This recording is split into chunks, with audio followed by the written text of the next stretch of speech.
Hello fellow crafters, welcome back to my channel. If you're new, I am Sandy and I invite you to subscribe. We have a lot of fun here. I do junk journaling tutorials and Cricut tutorials. I thought I would show you what I've been working on today. I've been working on some clusters.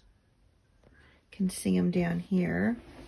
I just finished up making some happy mail for some folks over in my Junk Journal Friends private Facebook group.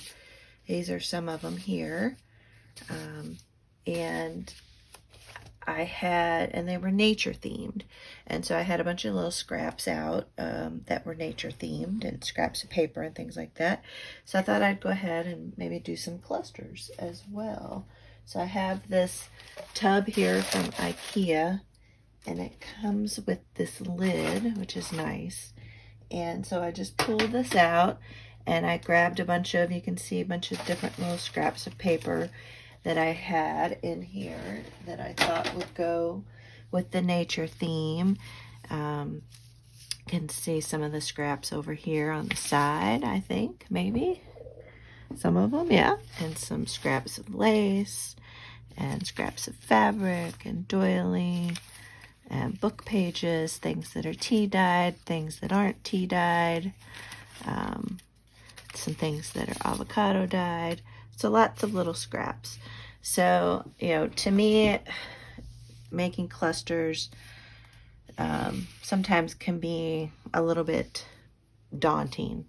You're like, oh, I don't know how to do it. How do I do it? How do I make them? And so I thought I would share kind of how I do it. There's no right or wrong way, and you should do what you think looks good, right? So here's a couple that I've glued in place. Now I'm still going to take these over to the sewing machine. But here I have a little bit of doily, and this is just some translucent paper. It's these sheets like this that are stickers. And so I just peeled that off of there. And then this is just a little piece of scrap fabric. And so I might put another piece of paper on the back of this. I haven't decided yet. Here is another one. And you can see I've inked around the edges on these. Here we have just a little piece of scrap paper and a little piece of lace and a butterfly. And then here's one, another scrap of paper. This is a little mushroom stamp, washi tape stamp off of this roll here, and a little bit of lace trim. And then the last one that I've glued so far, now this is just a piece of kind of rice paper right here, which I think makes a great base. And then just some craft, designer paper, a little book page, and a little mushroom stamp. So some of the things that I think are good to keep in mind when you're doing scraps is to think about contrast and color. So like here's, this is an book page that has more age to it, whereas this one's a little bit newer, I would say, and so it's whiter. So you want to think about, what color kind of book pages do you want to put onto your clusters. And you can think, clusters, you can either have them kind of be in a circular shape like this, or you can have them long and skinny. There's really no rules to doing them. And so like here's just a teeny tiny scrap of fabric, but I didn't throw it away because I think it looks great on this kind of long, skinny, rectangular cluster. And this is just a piece of vintage ledger paper. And then this is just a piece of kind of like I don't know if it's a muslin or a linen, it's just a white piece of fabric. And then this is just a little piece of scrapbook paper. But and then I'll kind of sew down these. Now I haven't inked these up. I will definitely ink these up. but you can see some of the ones that I've put together. So book pages, different color book pages, I think are things to keep in mind. And then just little snippets of fabric or of lace are also good to keep around. And then you can make the other thing to keep in mind is you can make your base. Like here, I have a piece of that fabric again, ledger paper, and this is literally a scrap from my watercolor paper, the part where it's held into the ring bound book. But I saved that, and I think it adds a lot of interest here. So this is just a piece of a ticket, but you know, I could add more to it later. You know, it's not completely done. I could add more of a focal point if I want to put something on top of here. So, you know, when you're mass making them, keep in mind that you can build them up to a certain point and then kind of put them in your stash. And then as they come, you know, as you come to decorate a journal or send things out in Happy Mail, then you can add some more to it. Like this particular one, I'll probably add some stenciling or stamp on this back white piece of paper, and I'll probably add a focal point or a button. I think a button would be a really cool thing to add on here. So buttons, brads, things like that, you can add those at a later date. And you know, some of these are just 3 layers, but you can do kind of as many layers as you want. Here you have, this one is 5 different layers. So you got music pages, some more doily book page, scrapbook paper, and just another tea-dyed piece of paper. So lots of different options. Here's one with another skinny scrap of fabric right here, and then I have book page beneath it, and then just some tea-dyed paper there, copy paper, and then added this little scrap. So these, I didn't have to cut these. They were already, you know, in my scrap bin, in my scrap pile. I might have had to shape them a little bit further, things like that. You know, here's another one where I just took a piece of, this was a tea-dyed paper, but I added, where'd it go? I added some washi tape, which I don't see in front of me at the moment. Ah, here it is. I just took this washi tape and put it on top, and that gave a really interesting background there. So think about your washi tape to use it to decorate your scraps of paper.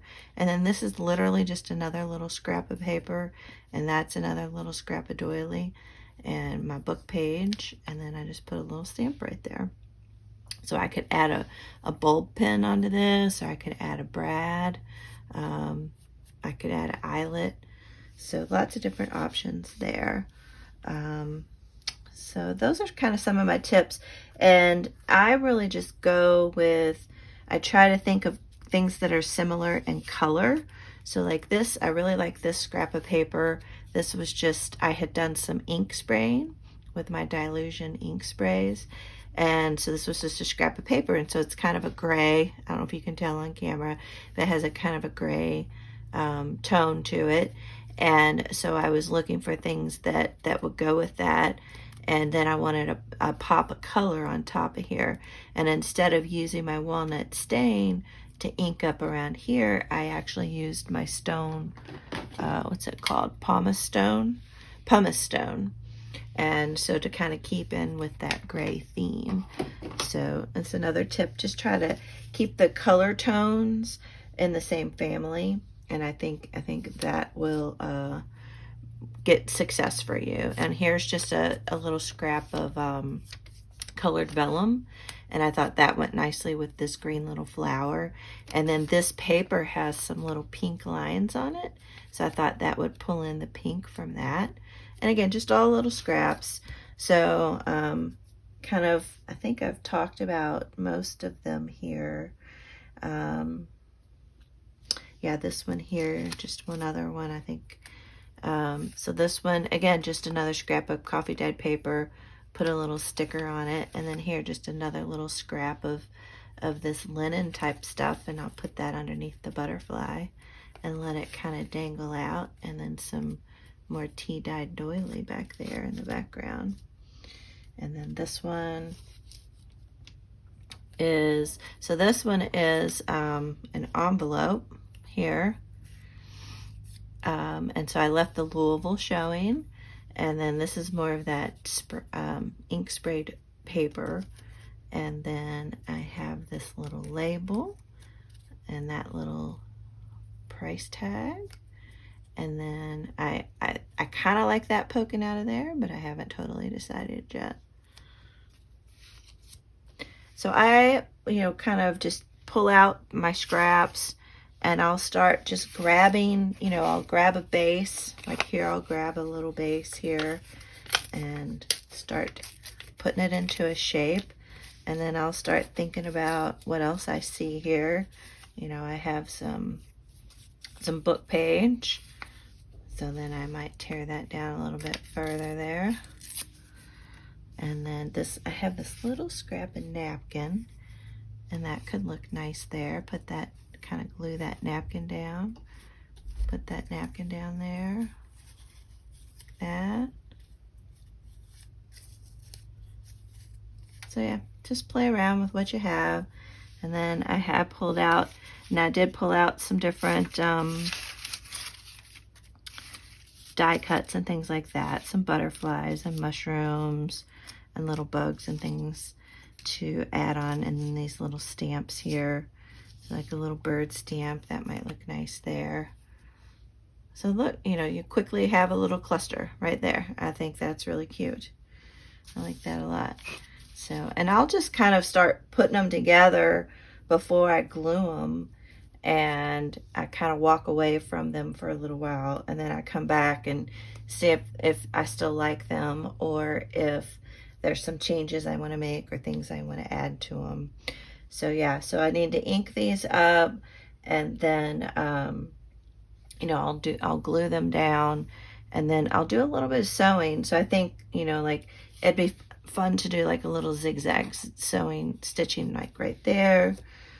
So yeah, so that's kind of how I make clusters, and wanted to share that with you all. I'd love to hear how you all go about making clusters. So if you want to share if you want to share your process with me, then leave a comment down below. So I will do a flip through of these after I've kind of finished up the gluing and the sewing of these, and show those to you here at the end of the video.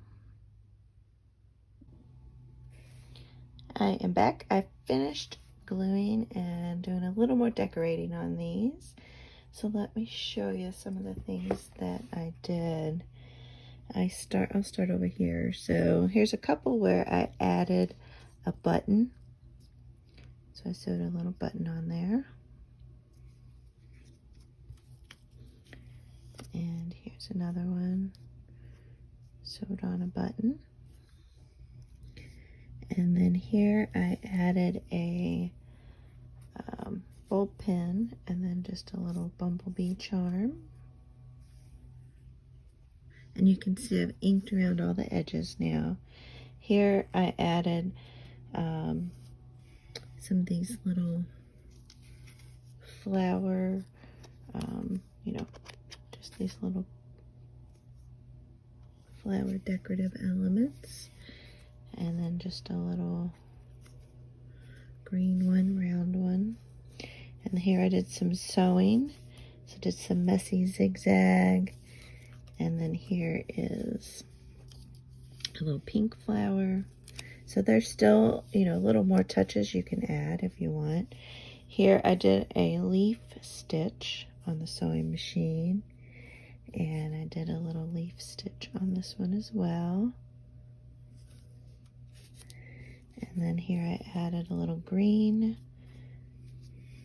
pin and a little blue one. And then on this one, I added some of this green ribbon trim that I have here. Comes on a roll. And then added this little bling flower. It's green. And then here I added some stitching. And then these, I just inked them up. and then just glued them together. And then one thing I didn't think about until just a couple minutes ago was adding some wax seals onto the cluster. So that's another idea. So I'll just show you real quick kind of how they look on a page to give you an idea.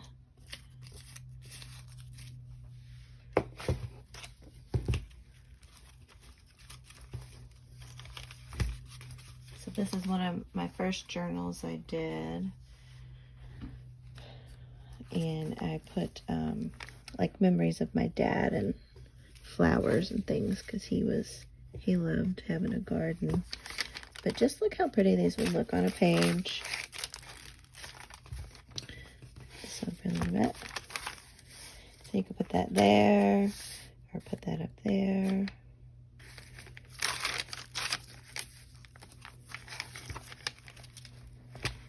And then like this one here.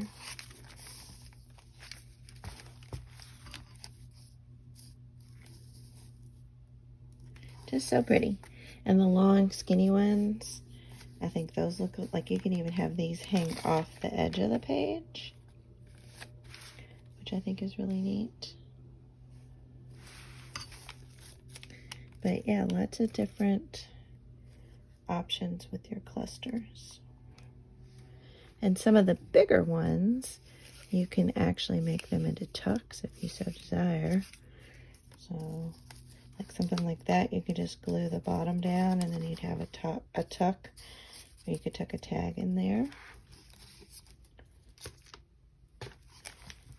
So anyway, I hope this gives you some ideas and some tips and tricks on making clusters, and that you give them a try. And if you don't have a sewing machine, don't worry about it. You can just add some thread on there, and just glue it on there. I think it'll look really nice. So, all right. I love these little nature themed. Now I have them ready to go when next time I'm working on a journal. All right. Thank you all so much for watching, and I will see you all in the next video.